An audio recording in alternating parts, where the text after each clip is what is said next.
السلام علیکم ورحمۃ اللہ وبرکاتہ۔ امید ہے کہ آپ لوگ خیریت سے ہوں گے اور آپ کی دعاؤں سے الحمدللہ میں بھی ٹھیک ہوں۔ یہ ہے ہمارا خلاصہ کلام کا پارہ نمبر 4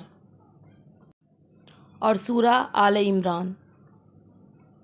اعوذ باللہ من الشیطان الرجیم، بسم اللہ الرحمن الرحیم۔ اگر وفاداری کا مقام چاہتے ہو تو وہ چیزیں خرچ کرو جنہیں تم عزیز رکھتے ہو۔ خانہ کعبہ اللہ کا سب سے پہلا گھر ہے۔ یہ تمہارے لیے برکت اور ہدایت کا سرچشمہ ہے۔ جو بھی وہاں پہنچ سکتا ہو اس پر واجب ہے کہ اس کی زیارت کرے۔ اہل کتاب کے چکر میں نہ پڑو، اللہ کی رسی کو مضبوطی سے تھامے رہو۔ اللہ کی ناراضگی سے بچو جس حد تک بچ سکو۔ مرتے دم تک دین اسلام پر قائم رہو۔ سب مل کر اللہ کی رسی کو مضبوط پکڑ لو اور ٹکڑے ٹکڑے مت ہونے دو۔ اللہ کے اس احسان کو یاد کرو کہ اس نے تمہارے دلوں کو جوڑ دیا اور تمہیں بھائی بھائی بنا دیا۔ تم آگ کے گڑھے کے کنارے کھڑے تھے، اس نے تمہیں اس کی تباہی سے بچا لیا۔ نیکی کی طرف بلاؤ، بھلائی کا حکم دو اور برائیوں سے روکتے رہو۔ ان لوگوں کی طرح نہ ہو جاؤ جو روشن آیتوں کے آ جانے کے بعد بھی حق سے بھٹک گئے اور ٹکڑے ٹکڑے ہو گئے۔ تم ان کی روش اختیار کرو جو راہ راست پر قائم ہیں، رات کے اوقات میں اللہ کی آیتوں کی تلاوت کرتے ہیں اور اس کے آگے سجدہ ریز رہتے ہیں۔ اللہ اور روز آخرت پر ایمان رکھتے ہیں، معروف کا حکم دیتے ہیں، بدی سے روکتے ہیں اور بھلائی کے کاموں میں ایک دوسرے سے آگے رہنے کی کوشش کرتے ہیں۔ دشمنوں کو اپنا رازدار مت بناؤ، ان کے شر سے بچو۔ صبر اور تقوی کا دامن تھامے رہو۔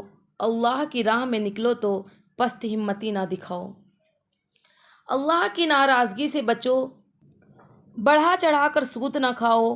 اللہ اور اس کے رسول کی اطاعت کرو اور اس تیزی سے بڑھو اپنے رب کی بخشش اور اس جنت کی طرف جس کی وسعت آسمانوں اور زمین کے برابر ہے۔ جن کے دل تقوی سے مالا مال ہیں وہ امیری غریبی ہر حال میں خرچ کرتے ہیں، غصے کو پی جاتے ہیں اور دوسرے کے قصور کو معاف کر دیتے ہیں۔ یہ محسنین ہیں جنہیں اللہ پسند کرتا ہے۔ کبھی کوئی فحش کام سرزد ہو جائے تو وہ اللہ کو فوراً یاد کرتے ہیں اور اپنے گناہوں کی معافی مانگتے ہیں، غلطی پر اصرار نہیں کرتے۔ ایسے لوگوں کے لیے اللہ کی مغفرت اور جنت ہے۔ پس ہمتی نہ دکھاؤ، غم نہ کرو، ایمان پر قائم رہو۔ ایسا کرو گے تو تم ہی غالب رہو گے۔ کیا تم نے یہ سمجھ رکھا ہے کہ یوں ہی جنت میں چلے جاؤ گے، حالانکہ ابھی اللہ نے یہ تو جانا ہی نہیں کہ تم میں کون لوگ اس کی راہ میں جہاد کرنے والے ہیں اور کون لوگ اس کی خاطر صبر کرنے والے ہیں۔ محمد اللہ کے رسول ہیں، ان سے پہلے بہت سے رسول آئے اور چلے گئے۔ اگر وہ قتل ہو جائیں یا فوت ہو جائیں تو کیا اس کا راستہ چھوڑ دو گے؟ ایسا ہرگز نہ کرنا۔ جب تک تم زندہ رہو اللہ کے راستے پر چلتے رہو، چاہے کچھ بھی ہو جائے۔ اللہ سے دعا کرو کہ اے ہمارے رب، ہماری غلطیوں اور کوتاہیوں کی درگزر فرما، ہماری بے اعتدالیوں کو معاف کر دے، ہمارے قدم جما دے اور کافروں کے مقابلے میں ہماری مدد کر۔ اللہ کا انکار کرنے والوں کی بات مت مانو، اللہ کو اپنا حامی و مددگار بنا لو۔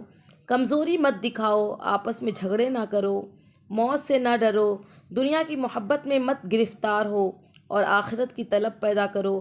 ایسا کرو گے تو اللہ کی مدد اپنے قریب پاؤ گے۔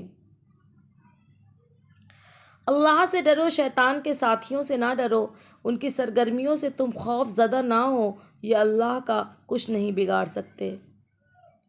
اظہار حق میں بخل سے کام نہ لو، یہ بخیلی آخرت میں گلے کا طوق بن جائے گی۔ یاد رکھو کہ ہر نفس کو موت کا مزہ چکھنا ہے اور سب کو آخرت میں پورا پورا بدلہ ملنا ہے۔ دنیا کے دھوکے میں مت رہو، آخرت کی کامیابی کی فکر کرو۔ دین کی راہ میں آزمائشوں پر صبر کرو۔ کتاب الہی کی تعلیمات لوگوں میں عام کرو، اس میں کچھ بھی مت چھپاؤ۔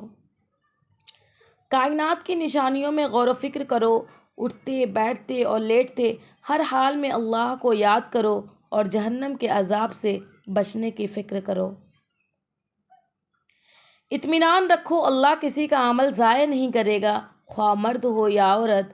اللہ کے دین کے لیے جن لوگوں نے بھی جانی و مالی قربانیاں دی ہیں، اللہ انہیں ان کی قربانیوں کا بھرپور صلہ عطا فرمائے گا اور انہیں سدا بہار جنتوں میں داخل کرے گا۔ کافروں کی سرگرمیوں اور پیش قدمیوں سے دھوکہ مت کھاؤ، ان کا انجام اچھا نہیں ہوگا۔ صبر سے کام لو، ثابت قدم رہو، حق کی نصرت کے لیے کمر بستہ رہو اور اللہ کی نافرمانی سے بچتے رہو۔ سورہ النساء، سورہ نمبر 4۔ بسم اللہ الرحمن الرحیم۔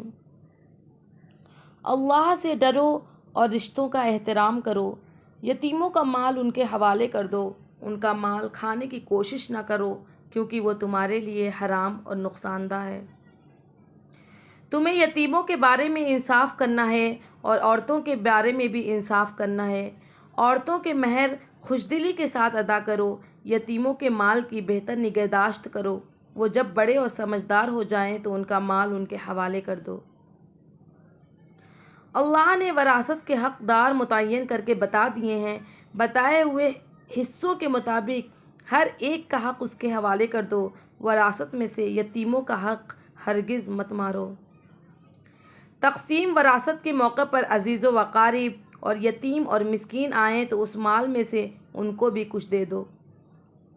میت کے قرضوں اور اس کی وصیتوں کو میراث کی تقسیم سے پہلے ادا کرو، ایسی وصیت نہ کرو جس سے کسی کا حق مارا جائے۔ خاندان اور سماج میں بے حیائی مت پھیلنے دو، اسے روکنے کے لیے مؤثر اقدامات کرو۔ گناہ سرزد ہو جائے تو سچے دل سے جلد از جلد توبہ کر لو، نہ ہٹ دھرمی سے کام لو اور نہ توبہ کرنے کے لیے مرنے کے وقت کا انتظار کرو۔ عورتوں کو مت ستاؤ، ان کے ساتھ ظلم کا رویہ مت اختیار کرو اور اگر علیحدگی کی نوبت آ جائے تو ان کا دیا ہوا مال ان سے واپس لینے کی حرکت مت کرو، ان کے ساتھ بھلے طریقے سے زندگی بسر کرو، جہاں تک ہو سکے ان کے ساتھ خوبصورتی سے نباہ کرنے کی کوشش کرو۔ اللہ نے جو رشتے حرام قرار دے دیے ہیں ان کے حرمت کا لحاظ رکھو۔ یہ تھا ہمارا پارہ نمبر 4 کا خلاصہ کلام۔ اگر اس میں سے کوئی بھی بات آپ کو سمجھ میں نہ آئے یا کوئی بھی الفاظ مشکل لگے تو آپ کمنٹ سیکشن میں ضرور دیں، انشاءاللہ میں ایکسپلین کرنے کی بھرپور کوشش کروں گی۔ اللہ حافظ۔